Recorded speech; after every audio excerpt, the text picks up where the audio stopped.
Clara woke up with a strange feeling that morning, as if something in the air announced an inevitable change. Within hours, her perfect world would fall apart: a positive pregnancy test, a devastating accident, and a secret from her partner's past that would change everything. She was about to discover that sometimes, the unexpected is the only way to start over. Clara woke up to the sun invading her apartment and illuminating her room with a soft light.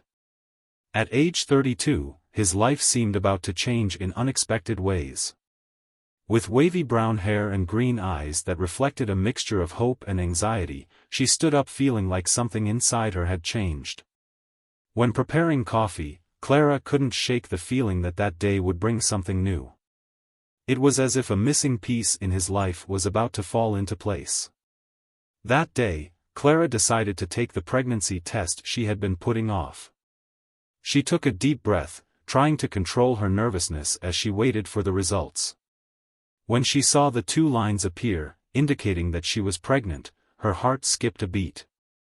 A whirlwind of emotions washed over her: joy, fear, and an uncertain future. It was a new beginning, and Clara knew she needed to tell Raphael, her partner of 3 years. Raphael, with his calm presence and deep gaze, had always been her support. Now, they were about to embark on a new journey together. Clara spent the day thinking about how to tell Raphael about the pregnancy. "I wanted the moment to be special, something that reflected the happiness I felt." He decided to prepare a simple but meaningful dinner to create a cozy atmosphere. When Raphael arrived, Clara welcomed him with an enigmatic smile.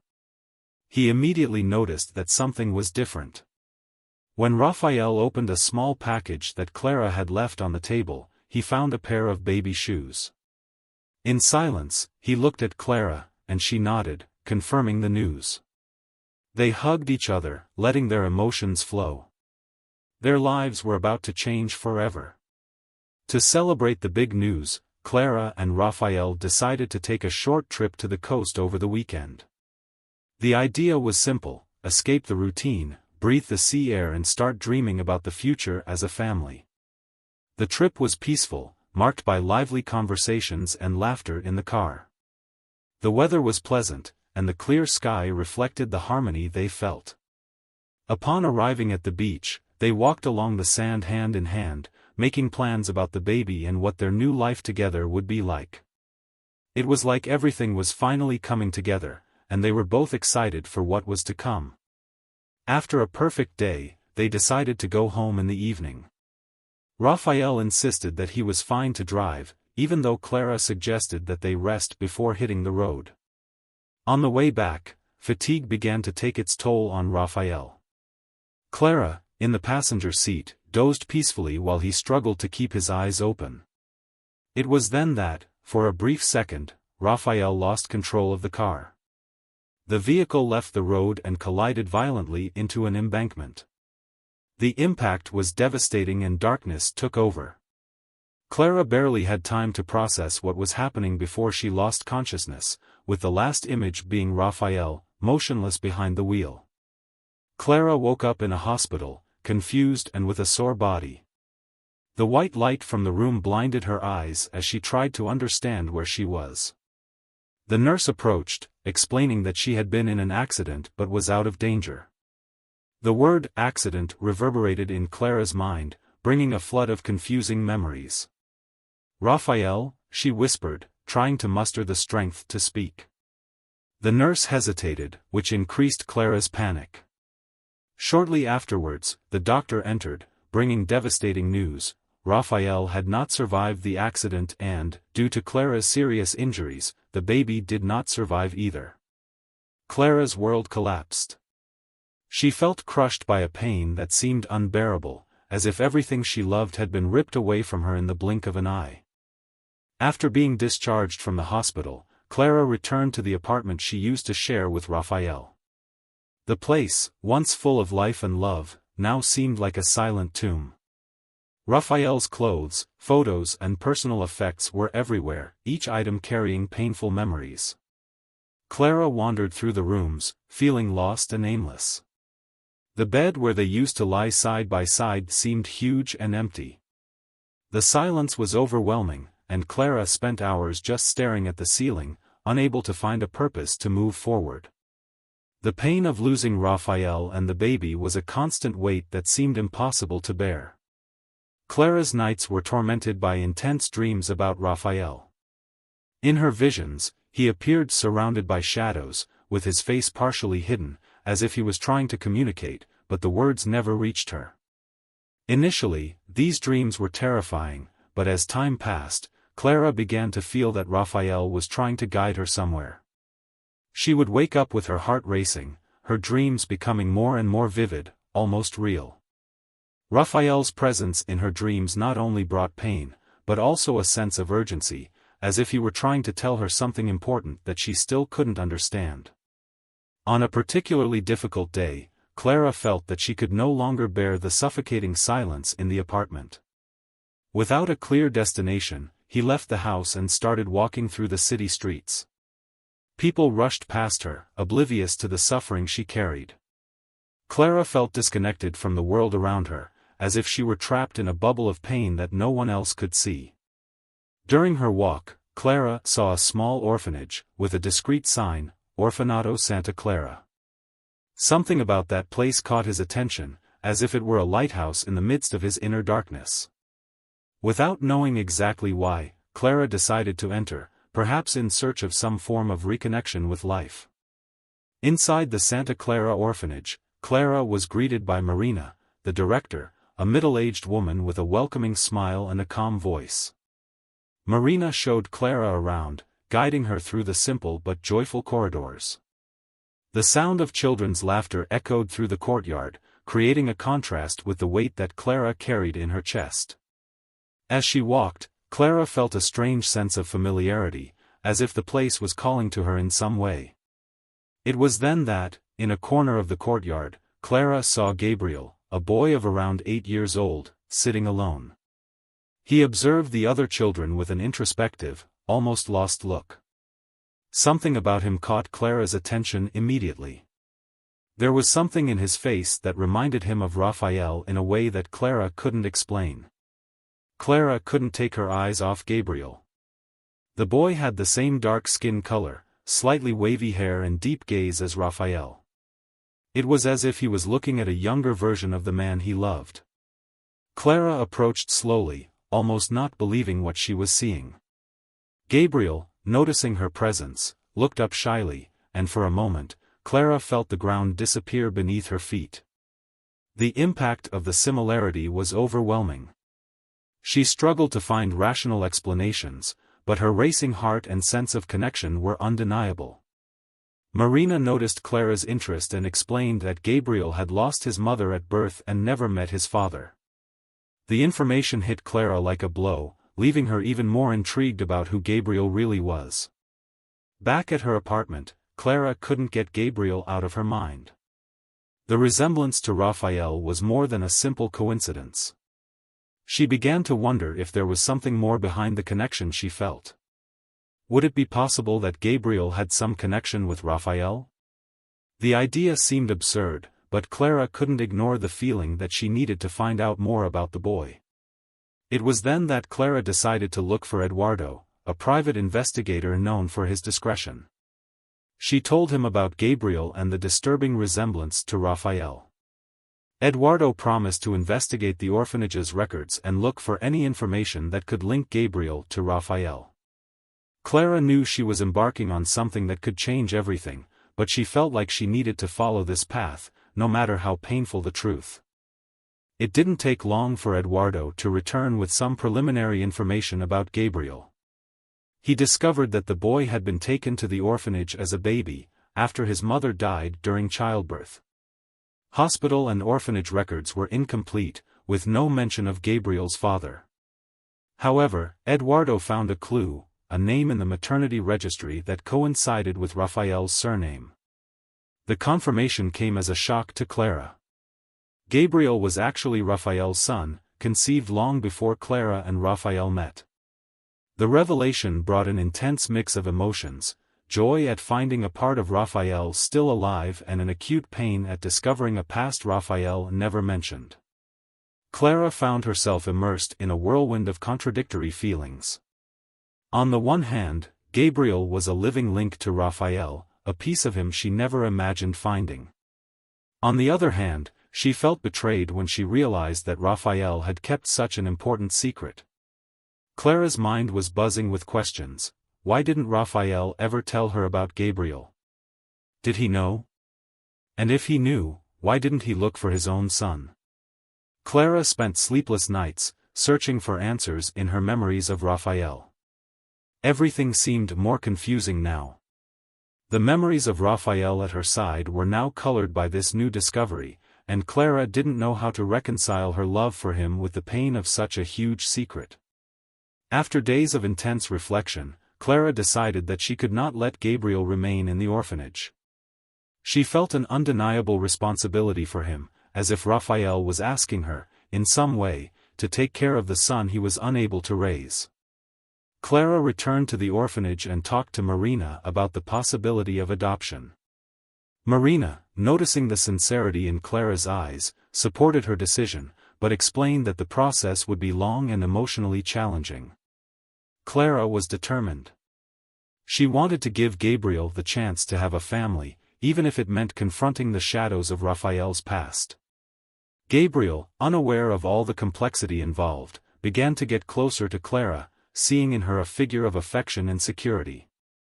Clara knew she was making a decision that would change their lives forever, but for the first time since Raphael's death, she felt like she was on the right path. Clara began the process of adopting Gabriel with a mix of anxiety and hope. Each visit to the orphanage was an opportunity to strengthen their bond. Clara tried hard to be a constant and loving presence in Gabriel's life, even without revealing the whole truth about Raphael. For Gabriel, Clara's visits were a relief from the orphanage routine. He began to smile more, participate in activities with more enthusiasm, and every time he saw Clara arrive, his eyes shone with joy.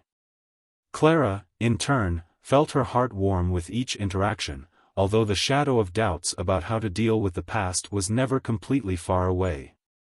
As the adoption progressed, Clara realized that her life would change in ways she had not anticipated. Gabriel, despite being affectionate, brought with him traumas from an unanswerable past, and adjusting to a new maternal figure would not be easy for him. Clara, while she dedicated herself to understanding Gabriel's needs, also struggled with her own feelings of loss. Gabriel's face was a constant reminder of Raphael, which brought him comfort and, at the same time, a persistent pain. The nights continued to be difficult, with Raphael's dreams appearing like silent visitors, always with that enigmatic smile that seemed to encourage her to move forward. One weekend, Clara decided to take Gabriel for a walk in the park, a quiet place where they could talk more calmly. Sitting on a bench, Clara felt it was time to open her heart to Gabriel. Carefully, she began to tell him about Raphael, choosing her words carefully so as not to overwhelm the boy. Gabriel listened silently, his eyes fixed on Clara as he processed the story of a father he never knew. Clara explained that Raphael did not know of his existence and that, despite this, he was very loved. The words were difficult to say, but Clara felt a weight lifted from her shoulders. Gabriel, although still young, seemed to understand the complexity of the situation. He approached Clara and, with a simple gesture, held her hand. "Are you my family now?" Gabriel asked, and Clara, with tears in her eyes, nodded. They were creating a new home together, and although the path was uncertain, Clara knew they were ready to face the future side by side. With Gabriel's adoption officially complete, Clara began adjusting her life to become the mother he needed. Mornings now began with the sound of Gabriel getting ready for school, something that brought new energy to Clara's silent apartment. They developed small routines, having coffee together, discussing what Gabriel would learn that day and, at night, reading stories before bed. Clara did her best to offer Gabriel a sense of stability and security, but she knew that challenges would soon arise. Despite the moments of joy, adapting to the new life was not easy for either of them. As the days passed, Gabriel began to ask questions about his father.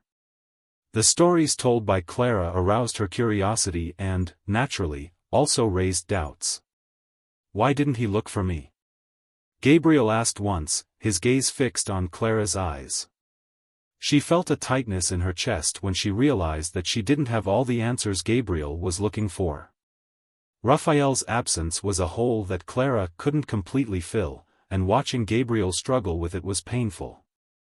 Clara tried to explain as best she could, saying that sometimes life didn't follow the plans we imagined. Although Gabriel seemed to accept the explanations, Clara knew that he still had many unresolved questions and feelings. As Clara and Gabriel continued to adjust, the first conflicts arose. Gabriel, in the midst of adapting, sometimes expressed his frustration in unexpected ways, with outbursts of anger or moments of isolation. Clara, in turn, struggled to maintain patience and understand that these reactions were natural for a child who had lost so much. There were moments when Clara questioned whether she was being fair to Gabriel, whether she was doing enough as a mother. On one of those difficult nights, after an argument, Gabriel locked himself in his room. Clara, feeling helpless, sat outside the door, waiting for him to want to talk.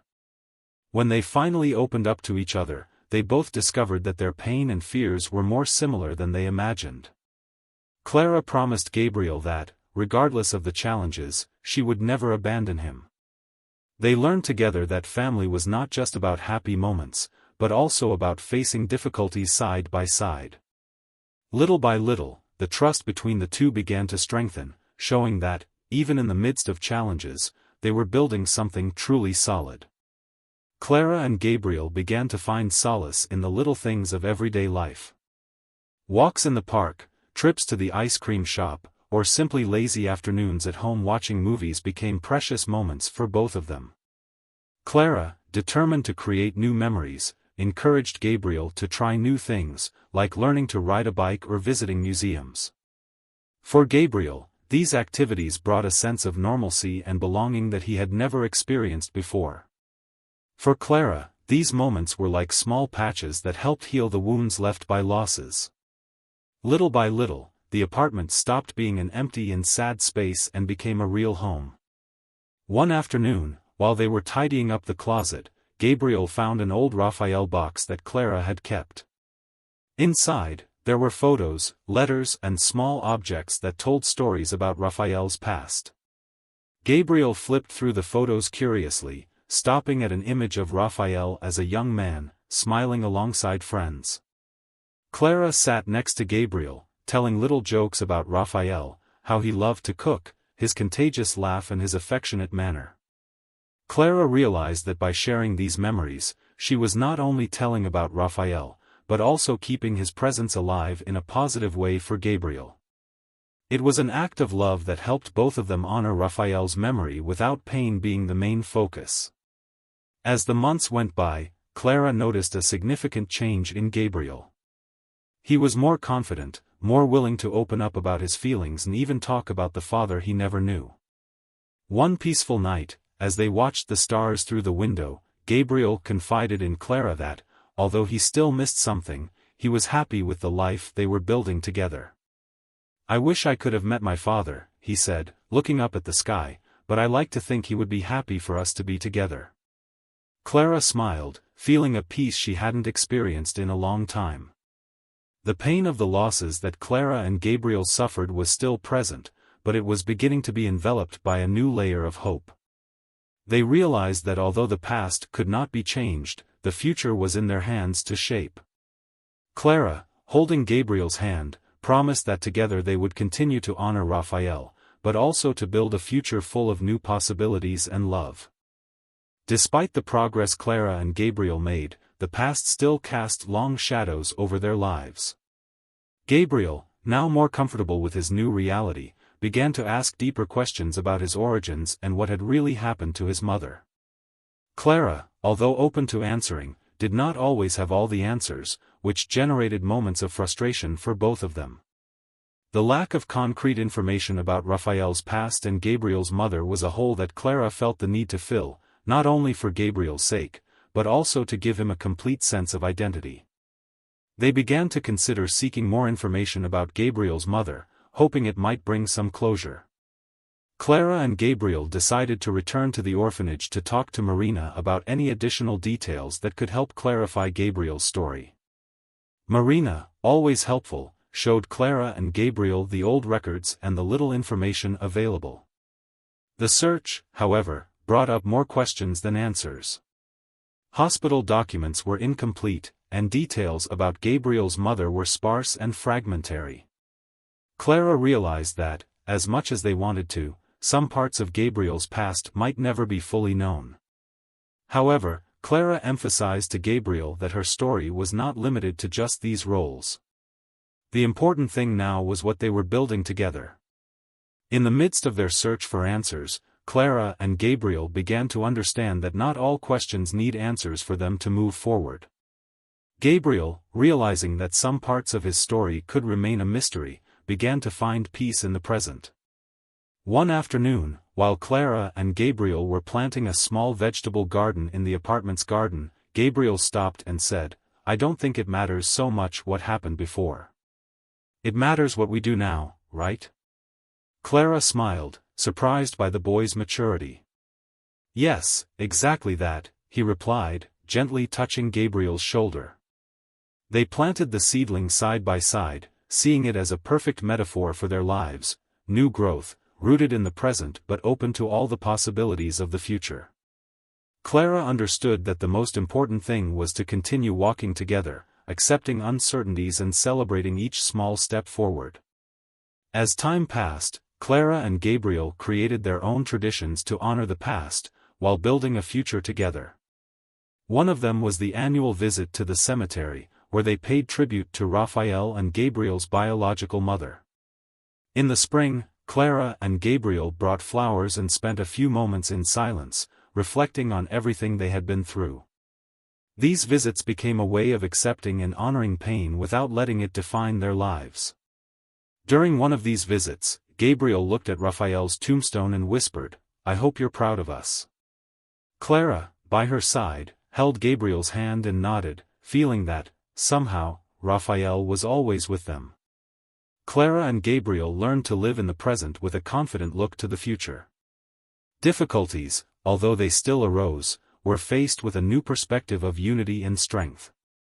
Gabriel began to excel at school, showing a special talent for arts and sports, and Clara was always there to support each achievement. Clara, in turn, found motherhood a new reason to move forward. She embraced the challenge with courage, without trying to be perfect, but always being authentic and loving. Together, they discovered that, despite the scars of the past, there was much to celebrate in the life they were building. Small moments of joy and overcoming have become more valued than any idea of perfection. On a sunny afternoon, Clara and Gabriel sat on a small gazebo overlooking the city. The sun was setting, casting a golden light on everything around, and the view was peaceful and beautiful. Clara looked at Gabriel, who now seemed so much more grown up and confident. "You know, Gabriel, we've been through a lot," said Clara, with a soft smile. Gabriel looked at the horizon and then at Clara, with a sparkle in his eyes. "Yes, but I think we did well, right? We're a good team," he replied, with a smile. Clara nodded, feeling a warmth in her chest. "Yes, we are. And we will continue like this." They stayed there for a few more minutes, watching the horizon and wondering what the future still held. Holding hands, Clara and Gabriel stood up, ready to move forward together, knowing that no matter what challenges might arise, they would always have each other. It was a new beginning, not just for Clara and Gabriel, but for the family they had become, full of love, resilience and hope.